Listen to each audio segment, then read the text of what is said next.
जे बाळा भेगडे किंवा बापू भेगडे यांचा जो प्रचाराचा मुद्दा आहे तो मी बघितला, एकच मुद्दा हायलाइट करतात, कार्यकर्त्यांवर अन्याय झाला.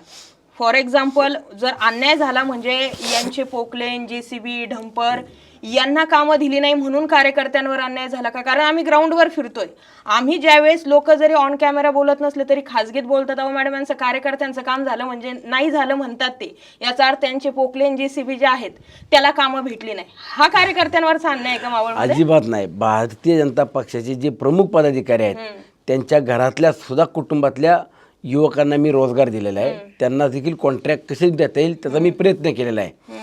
आज जे जे फिरत आहेत ते त्याच्यातल्या काही जणांचे आजही माझ्याकडे पोकलेन, जेसीबी, डंपर चालू आहेत. अच्छा, असं नाही आहे. काम करताना किंवा कोणाला काम देताना प्रत्येकाला कसा न्याय देता येईल, कशी मदत होईल, कसं आपल्याकडनं त्याला रोजगाराची निर्मिती करता येईल किंवा मदत करता येईल, तो मी प्रयत्न केलेला आहे. आज